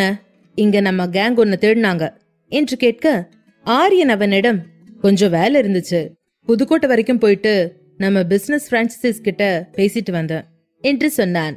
கார்த்தி ஆரியன் கையை பிடித்துக்கொண்டு, சரி, இந்த பிசினஸ் வேலையெல்லாம் விட்டுரு, என் கல்யாணத்துக்கு வந்தா அதை மட்டும் பண்ணு, நம்ம டான்ஸ் ஃப்ளோர் போலாம் வா, நம்ம கேங் வெயிட்டிங் என்றான். ஆரியனோ அவனை மறுத்தபடி, இல்ல கார்த்தி, உனக்கு புரியல, மினி பிரெக்னண்டா இருக்கா, நான் அவளை ரூமுக்கு கூட்டிட்டு போறேன் என்று சொன்னான். அதை கேட்ட கார்த்தி ஆரியனிடம், அப்ப சரி, நீ மின்மினிய ரூமுக்கு கூட்டிட்டு போ என்றான். அப்போது அங்கே வந்த சித்தார்த், டேய், நீ ரூமுக்கு போறதுக்கு முன்னாடி ஒரு குரூப் போட்டோ எடுத்துக்கலாம் என்று சொன்னான். நாம எல்லாரும் இனிமே அடுத்தடுத்து பிஸி ஆயிடுவோம், டக்குன்னு கிளம்பிடுவோம், அதனால முதல்ல ஒரு போட்டோ எடுக்கலாம் என்றான். அதை கேட்டு கார்த்தி சந்தோஷப்பட்டபடி, ஆமாண்டா, நானும் மறந்துட்டேன், இன்னும் கொஞ்ச நேரத்துல சடங்கோ சம்பிரதாயம் ஆரம்பிச்சிருவாங்க, அந்த ட்ரெஸ் எல்லாம் போட்டா போட்டோ எடுக்க முடியாது என்றான். ஆரியன் சரி என்று தலையசைத்தான். மின்மினியை அழைத்துக் கொண்டு அனைவரும் டான்ஸ் மேடையை அடைந்தனர். அங்கே இருந்த பூர்ணா மின்மினியிடம், நீ இங்க என்ன பண்ற? இது எங்க பழைய ஃப்ரெண்ட்ஸ் குரூப் போட்டோ, நீ எப்படி எங்க குரூப்ல வர முடியும் என்று கேட்க மினி முகம் சுருங்கினாள். ஆரியன் பூர்ணாவின் முட்டாள்தனத்தை கண்டு கோபம் அடைந்தான். நீ என்ன பேசுற பூர்ணா? மேனஸ்னா என்னன்னு கூட உனக்கு தெரியாதா? நான் வேற, மின்மினி வேற இல்ல, என்னோட பாதியவ. அதனால நானும் அவ்வளோ ஒன்னா இருக்கிற இந்த போட்டோ தான் உண்மையிலேயே ஒரு கம்ப்ளீட்டட் பிக்சர் ஆஃப் மைண்ட். மின்மினி வா, நீ எங்க டீம்ல வந்து ஜாயின் பண்ணினதுக்கு ரொம்ப சந்தோஷம் என்று சொன்னான். அதனால் பூர்ணாவின் முகம் இருளடைந்தது. ஆரியன் மின்மினியை பிடித்து தன்னோடு இழுக்க, அதன் பின் ஆரியனின் அருகில் சித்தார்த், பின் கார்த்தி, அதர்வா, பூர்ணா அனைவரும் எழுந்து பல புகைப்படங்களை மகிழ்ச்சியோடு கிளிக் செய்தார்கள். கொஞ்ச நேரம் கழித்து ஆரியன் கொஞ்ச தூரம் நடந்து சென்று மின்மினியை தூக்கி கொண்டான். யாராச்சும் பார்த்தா என்ன சொல்லுவாங்க என்று மின்மினி சினுங்க, ஆரியன் அவளை கையில் ஏந்தியபடி, என்ன சொல்வாங்கன்னா, ஆரியா அவன் பொண்டாட்டிய 2 கையில வச்சு தாங்கறான்னு சொல்வாங்க என்று சொன்னபடி அவளை உள்ளே அழைத்து போக ஆரம்பித்தான். சாலி கிராமம், விகாஷ் வீடு. தாரிகா திரும்பி வந்து பார்த்தபோது அவர்களுடைய கட்டிலில் மயங்க் படுத்திருந்தான். அவனை பார்த்ததும் வேகமாக திரும்பி போக முயற்சித்த தாரிகாவை மயங்க், ஏய், இங்க வா ஒரு நிமிஷம் என்று அழைத்தான். தாரிகா பயந்து மெல்ல மயங்க் அருகில் வந்தாள். அவள் வந்தவுடன் ஒரு சுகந்தமான நறுமணம் வீசியது.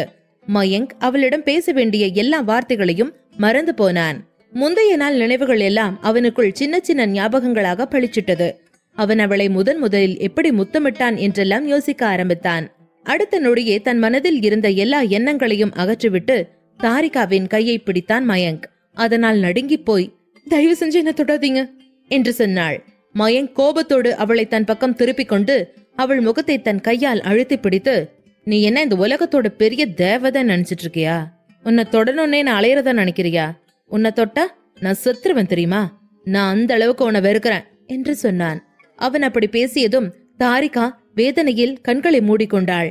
மயங்கிற்கு அவள் கண்களை மூடுவது பிடிக்காமல், பேசுறப்ப என் கண்ணை மூடுற, கண்ணத்தர என்று சொன்னான். அவன் சொல்வதை கேட்டு தாரிகா பயந்து கண்களை திறந்து பார்த்தபோது அது அவனுக்கு மிகவும் பிடித்து போயிருந்தது. முதல் நாள் இரவிலிருந்தே மயங்கின் இதயத்திலும் மனதிலும் அவளுடைய நீலக்கண்கள் பதிந்து போயிருந்தன.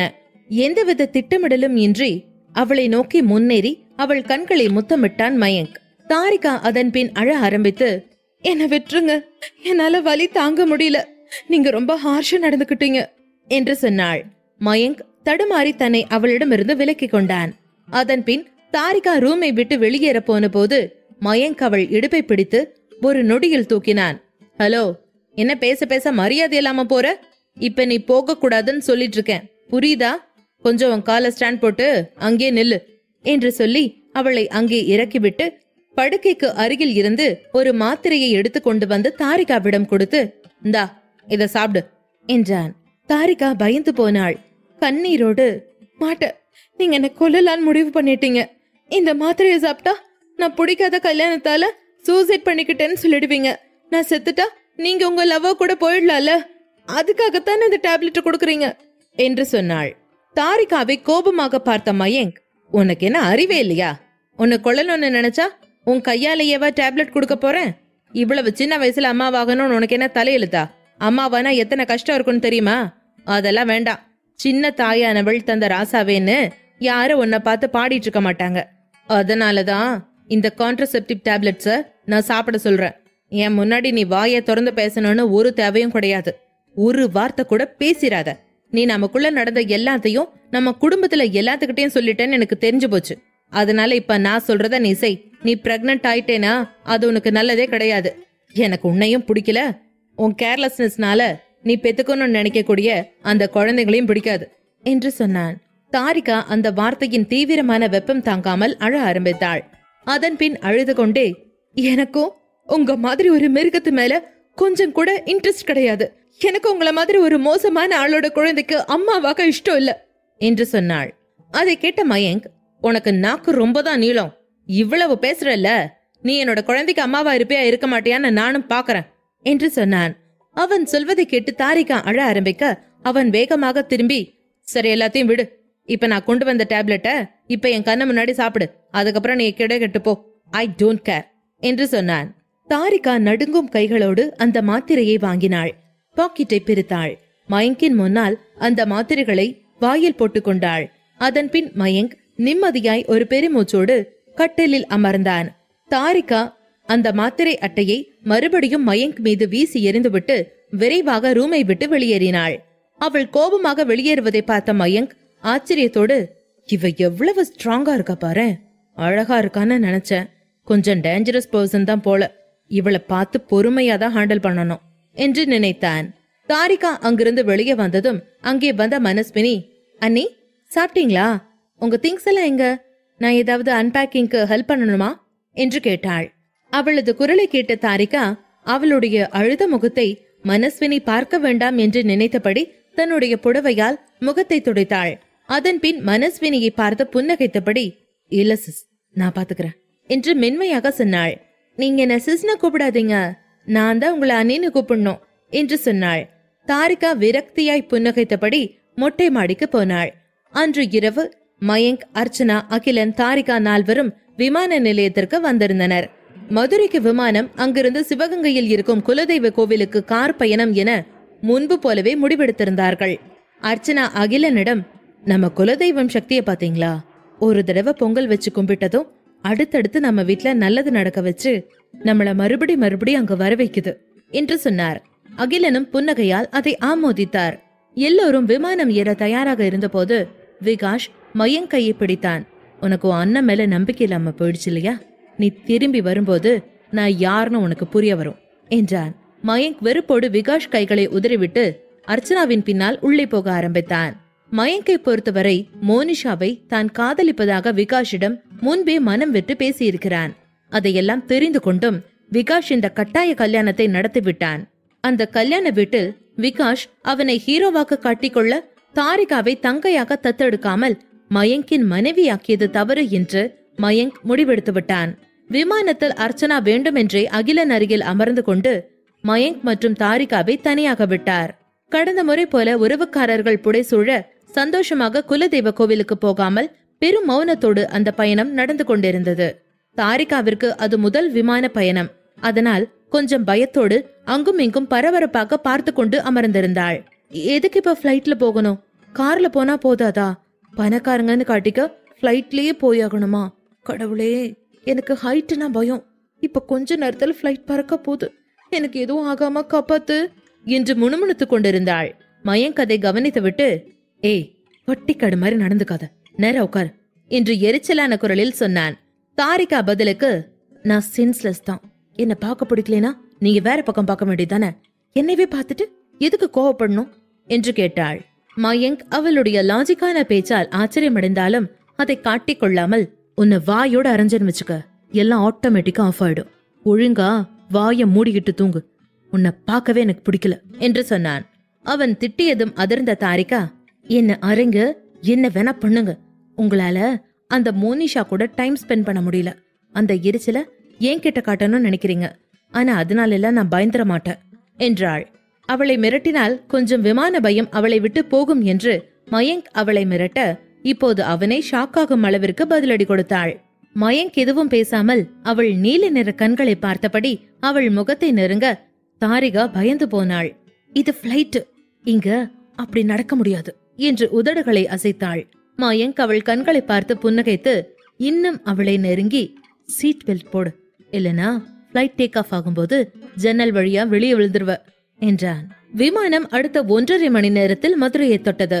அம்மா மீனாட்சி, குலதெய்வ கோயிலுக்கு போயிட்டு இந்த தடவையாவது நான் உன்னை வந்து பாக்கணும் என்று மதுரையில் கால் வைக்கும்போது அர்ச்சனா வேண்டிக் கொண்டே இறங்கினார்.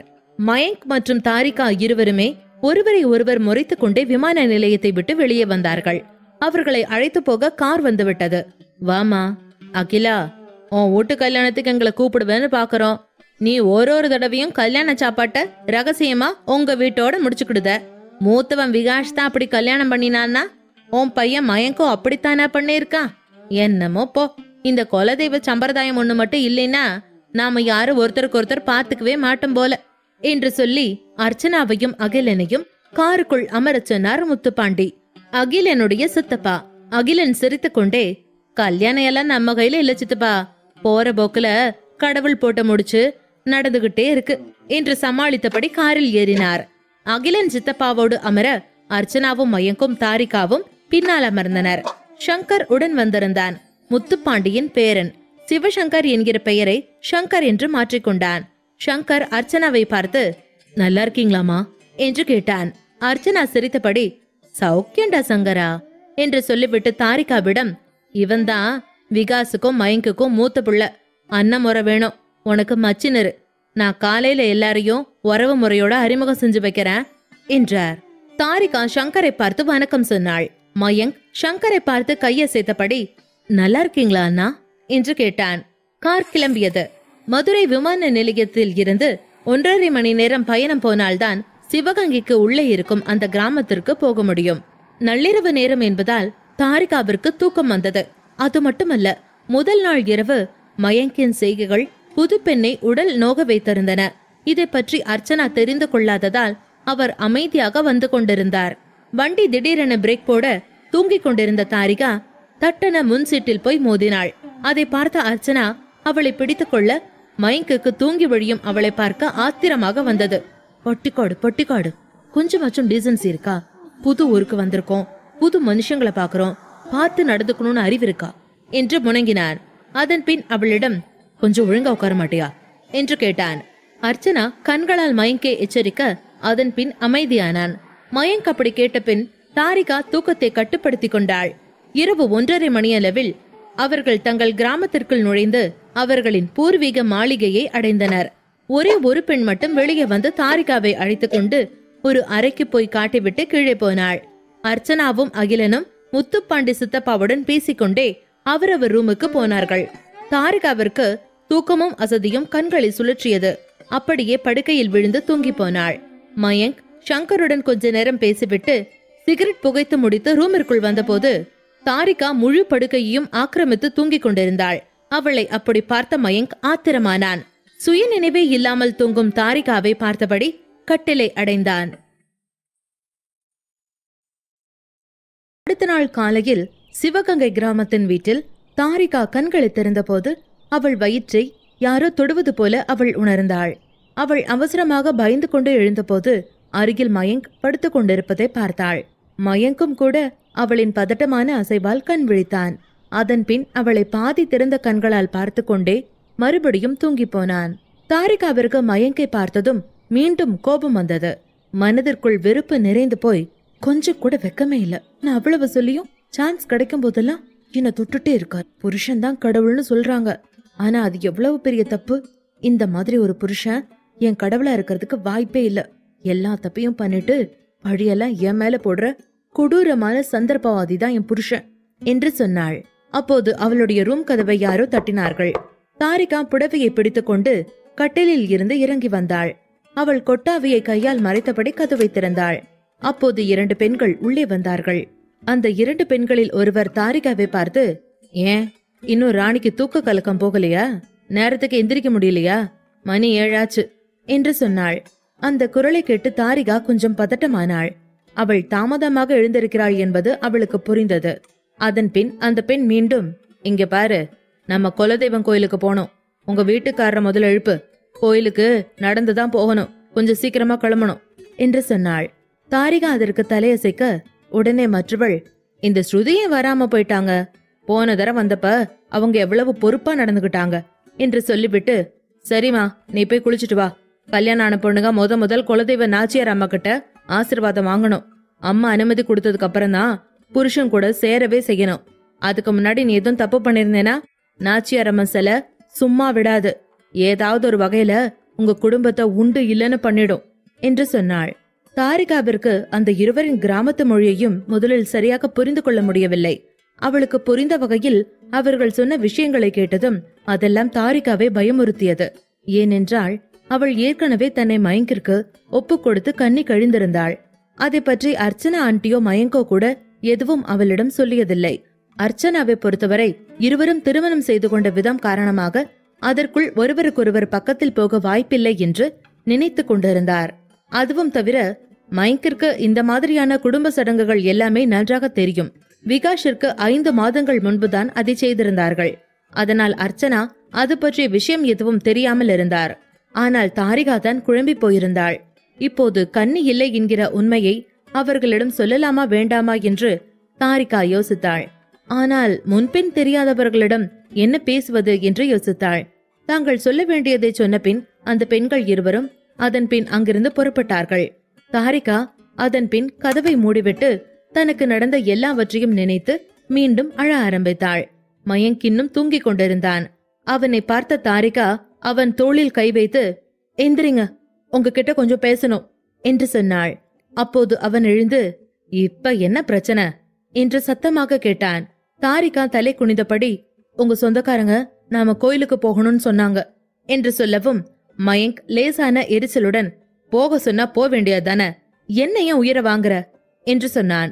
மயங்க் சொல்வதை கேட்டுவிட்டு தாரிகா கண்களை உயர்த்தி அவனை கோபமாக பார்த்தாள்.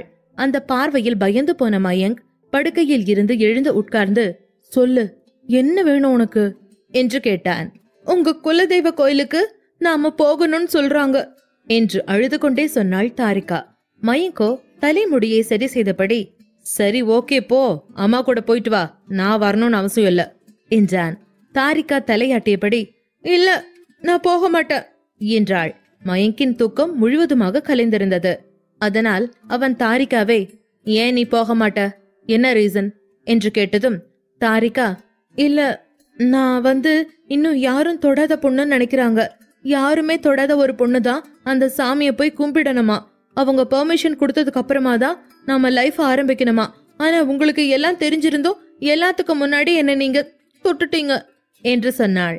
தாரிகா சொன்னதும் மயங்கிற்கு அப்போதுதான் அதெல்லாம் ஞாபகம் வந்தது. கிராமத்தின் சில சடங்குகளை மயங்க் மறந்து போயிருந்தான். ஆனால் அது அவனுமே சேர்ந்து செய்ய வேண்டிய ஒரு சடங்குதான். குலதெய்வ தரிசனம் செய்வதற்கு முன்பே அவர்கள் இருவர் ஒருவருக்கொருவர் நெருக்கமாகிவிட்டார் என்பதை நாச்சியாரம்மனின் சத்திய சிலை கிராமத்தில் உள்ள அனைவருக்கும் காட்டிக் கொடுத்துவிடும் என்பதை மயங்கும் தெரிந்து கொண்டிருந்தான். அவன் மெதுவாக, குலதெய்வம் நாச்சியாரம்மன் அப்படின்னா அது ஒரு காலத்துல நமக்கு உறவு வகையில பாட்டி ஆக வேண்டியவங்க தான். நமக்கு முன்னாடி வாழ்ந்த ஒரு அம்மா அவங்க. நம்ம தெரியாம தப்பு பண்ணிட்டோம். இத நம்ம அம்மா கிட்ட சொன்னா அவங்க பேர பிள்ளைகளை மன்னிச்சிடுவாங்க என்று சொன்னான் மயங்க். மயங்க் அப்படி சொன்னதால் தாரிகா மீண்டும் அவனை முறைக்க ஆரம்பித்தாள். சாரி, நான் தப்பா சொல்லிட்டேன். நான் சொன்னதை வாபஸ் வாங்கிக்கிறேன். நான் பண்ண தப்புக்கு உன் கூட நாச்சியார் அம்மா கிட்ட மன்னிப்பு கேட்டுக்கிறேன். உனக்கு ஏதாவது சொல்லணும்னு தோணுச்சுன்னா நீயும் போய் மன்னிப்பு கேளு என்று சொன்னான். ஆனால் தாரிகாவோ, அதெல்லாம் ஒன்னும் தேவையில்ல, நான் ஒரு தப்புமே பண்ணல என்று சொன்னாள். அவளோடு வாக்குவாதம் செய்ய விரும்பாத மயங்க், சரி அதெல்லாம் இருக்கட்டும், நீ போய் குளிச்சுட்டு கிளம்பு என்று தாரிகாவிடம் சொன்னான். அதை கேட்ட தாரிகா, நீங்க நிஜமா மன்னிப்பு கேட்பீங்களா? அந்த நாச்சியார் அம்மா கிட்ட நீங்க மன்னிப்பு கேட்டா அந்த சிலை வந்து தப்பு செஞ்சவங்களை தண்டிக்காம போயிடுமா என்று கேட்டாள். மயங்க் ஆமாம் என்று சொன்னான். தாரிகா அதற்கு பின்பு கொஞ்சம் நிம்மதியானாள். அப்போது பார்த்து மயங்கின் தொலைபேசியில் மோனிஷாவின் பெயர் தெரிந்தது. அவள் மயங்கிற்கு கால் செய்து கொண்டிருந்தாள். அதை பார்த்த தாரிகாவின் முகம் மாறியது. மோனிஷாவின் பெயரை வெறித்து பார்த்து கொண்டிருந்த தாரிகாவை பார்த்து, நீயே இப்ப இத பாத்துக்கிட்டே இருக்க, நீ போய் குளி, கோயிலுக்கு கிளம்பு என்று சொன்னான். ஆனால் தாரிகாவோ எதுவும் பேசாமல் மீண்டும் கட்டிலில் ஏறி படுத்தபடி, நீங்க போய் குளிங்க, உங்க கூட எல்லாம் கோயிலுக்கு வர்றதா இல்ல, வேணும்னா தனியா போங்க, இல்ல உங்க லவர் மோனிஷா கூட போங்க என்று சொன்னாள். உடனே மாறி பேசும் தாரிகாவை பார்த்த மயங்க் ஆச்சரியமடைந்தான். அவன் போனை அவசரமாக கட் செய்து விட்டு, இப்ப எதுக்கு பிரச்சனை பண்ணிட்டு இருக்க? இந்த ஜிம்னாஸ்டிக்ஸ் வேலையெல்லாம் இங்க பண்ணாத, இது ஒரு கிராமம், நம்ம சென்னை மாதிரியெல்லாம் கிடையாது என்று சொன்னான். தாரிகாவோ கூலாக படுத்துக்கொண்டு, நான் எதுக்கு போகணும்? என்ன நீங்க கல்யாணம் பண்ணிட்டு நீங்க இன்னொருத்தர லவ் பண்றீங்க, அத நான் அக்செப்ட் பண்ணிக்கணுமா? நீங்க பண்றதுக்கு பேருதான் ஜிம்னாஸ்டிக்ஸ். நீங்களே கோயிலுக்கு போங்க, இல்லனா மோனிஷாவை வர சொல்லி உங்க கூட கூட்டிட்டு போங்க, நான் எதுக்கு வரணும் என்று சொன்னாள். மயங்கின் தலை வெடித்து விழும் அளவிற்கு பிரஷர் ஏறியது. அவன் தலையை பிடித்து கொண்டு, இங்க பாரு, என் மூட கெடுக்காத, எனக்கு செம்ம கோவம் வரும். நான் உன்ன லவ் பண்ணல, இது நான் உன்கிட்ட ஏற்கனவே சொல்லிட்டேன், அப்புறம் என்ன பிரச்சனை உனக்கு என்றான். அதை கேட்ட தாரிகாவிற்கு மீண்டும் அழுகை வந்தது. அழுது கொண்டே, ஆமா, நீங்க என்ன லவ் பண்ணல, கரெக்ட், ஆனா நீங்க என்ன மத்ததெல்லாம் பண்ணிட்டீங்க.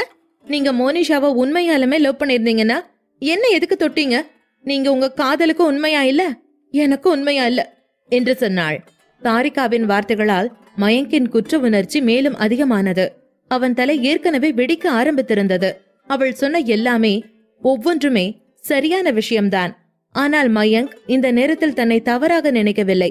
அவன் மோனிஷாவின் அழைப்பை துண்டித்துவிட்டு கோபமாக தாரிகாவை நோக்கி திரும்பி அவள் தலைமுடியை பிடித்து இழுத்தான். இன்னும் ஒரு வார்த்தை பேசுன நல்லா இருக்காது, உன்னை நான் அடிச்சிட போறேன். உன்னை தொட்டு நான் தப்பு பண்ணிட்டேன்னா இல்லன்னு சொல்லல, அதுக்காக நான் சந்தோஷப்படல, நான் பெருமையா நினைக்கல. நான் குடிச்சிட்டு தப்பு பண்ண, நான் கான்சியஸாவோ இன்டென்ஷனலாவோ தப்பு பண்ணல. உன்னை பார்த்த உடனே நான் என்ன மறந்துட்டேன், நான் இல்லன்னு சொல்லல. ஆனா அதுக்காக நான் உன்னை லவ் பண்றேன், மோனிஷாவை வெறுக்கிறேன்னெல்லாம் நீ ஏன் நினைச்சுக்காத. நான் எப்பவுமே என்னோட மோனிஷாவை மட்டும்தான் லவ் பண்ணுவேன் என்று சொல்லிவிட்டு அவளை அவனிடமிருந்து விளக்கினான். அதன் பின் தாரிகாவை நக்கலாக பார்த்த மயங்க், உன்னோட ஃபியூச்சர் ஹஸ்பண்ட் உன்னை கல்யாணம் பண்ணிக்க மாட்டேன்னு விட்டுட்டு ஓடி போயிட்டான். அத நான் உனக்கு ஞாபகப்படுத்துறேன். அவன் ஓடி போனதுனாலதான் நான் உன்னை கல்யாணம் பண்ண. உன்னை ஒருத்த வேண்டான்னு போயிருக்கான். அத பத்தி நீ யோசிச்சு பாரு. நான் உனக்கு பெரிய ஹெல்ப் பண்ணிருக்கேன். உன் குடும்ப மானத்தையும் உன்னோட மானத்தையும் நான் காப்பாத்தி இருக்கேன். இது எனக்கு நீ நன்றியோடு இருக்க வேண்டிய நேரம். இப்ப என்னையும் என்னோட ஃபேமிலியையும் நீ காப்பாத்துறது உன்னோட கடமை. அதனால கம்முன்னு பேசாம போய் ரெடியாகு.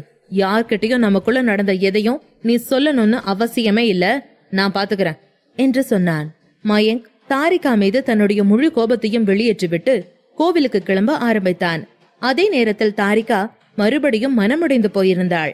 மயங்கின் வார்த்தைகளை நினைவு கூர்ந்து கொண்டே பாத்ரூமிற்குள் குளிக்க சென்றாள். அவன் சொன்னது உண்மைதான். அவன்தான் அவளுடைய குடும்பத்தின் மானத்தை காப்பாற்றியவன். அதனால்தான் அவள் எல்லாவற்றையும் பொறுத்து கொண்டாக வேண்டிய சூழலில் இருந்தாள். 2 மணி நேரம் கழித்து மயங்க் மற்றும் தாரிகா இருவரும் குடும்பத்துடன் குலதெய்வ கோவிலை அடைந்தார்கள். மயங்க் குலதெய்வமான நாச்சியாரம்மனை பார்த்தான். தெரியாம பண்ணிட்டேன், நான் சுயநினைவுல இத பண்ணலன்னு உங்களுக்கும் தெரியும். சுயநினைவோட இருந்திருந்தா நான் இவளை தொட்டிருக்க கூட மாட்டேன். வேணும்னு செய்யல. நீங்க தான் எப்படியாவது எங்க 2 பேரையும் ஆசீர்வாதம் பண்ணணும். இந்த விஷயத்த வேற யாருக்கும் தெரியாத மாதிரி காட்டிக்கணும் என்று மனமுருகி வேண்டிக் கொண்டான். பூஜையில் பூசாரி உடைத்த தேங்காய் அழுகி போயிருந்தது. அதை பார்த்த அர்ச்சனா கொஞ்சம் மனம் வாடினார். என்னாச்சு? இது இந்த மாதிரி நடக்கிறதுக்கு வாய்ப்பே இல்லையே என்று சொல்ல, பூசாரி எதுவும் பேசாமல், இல்லங்க, இப்பெல்லாம் தேங்காய் முன்ன போல வர்றதே இல்ல. ஏதோ பழைய தேங்காய் கொடுத்திருப்பாங்க போல. நீங்க போய் புது தேங்காய் வாங்கிட்டு வாங்க என்று பூசாரி மறுபடியும் அகிலனை வெளியே அனுப்பினார். அகிலன் போய் மறுபடியும் வேறொரு புது தேங்காய் வாங்கி கொண்டு வந்தவுடன் அதை உடைத்தார்கள். அது நன்றாக உடைந்திருந்தது. இதை பார்த்து கொண்டிருந்த தாரிகாவிற்கு மயங்க் குடும்பத்தார் சொன்னது உண்மைதான் என்பது போல தெரிந்தது. வாய் திறந்து பேசாவிட்டாலும் மிகவும் சக்தி வாய்ந்த தெய்வம்தான் தன் எதிரே நின்று கொண்டிருக்கிறது என்பதை தாரிகா உணர்ந்து கொண்டாள். அவளும் மன்னிப்பு கோரினாள். மயங்கும் தாரிகாவும் இருவருமே கொஞ்சம் மன வருத்தத்தோடு அந்த கோவிலை சுற்றி வந்தார்கள். அதன் பின் அர்ச்சனா ஒரு தட்டில் குங்குமத்தை வைத்து மயங்கிடம் கொடுத்து தாரிகாவின் நெற்றியில் வைக்குமாறு சொன்னார். மயங்க் அந்த குடும்பத்தையும் குலதெய்வ சிலையையும் பார்த்து கொஞ்சம் தயங்கினான். சக்தி வாய்ந்த குலதெய்வத்தின் முன்பு தாரிகாவின் நெற்றியில் குங்குமம் வைப்பதற்கு மயங்கிற்கு யோசனையாக இருந்தது. அது இன்னொரு முறை அவளை திருமணம் செய்து கொள்வது போலத்தான். ஆனால் மற்ற அனைவரும் அவனை கம்பல் செய்யவும் அவன் வேறு வழியில்லாமல் தாரிகாவின் உச்சியில் கை வைத்து நடுங்கும் கைகளால் அந்த குங்குமத்தை அவள் நெற்றியில் அவன் தீட்டினான். அந்த ஸ்பரிசத்தில் தாரிகாவிற்கு மறுபடியும் ஒருமுறை அழ வேண்டும் என்று தோன்றியது.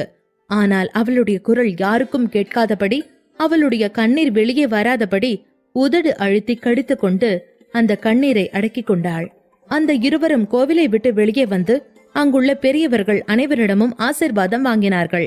அப்போதுதான் பேச்சுவாக்கில் அகிலன் இன்னும் 3 நாட்கள் அவர்கள் எல்லோரும் அங்கேயே இருக்க போவதாக சொன்னார்.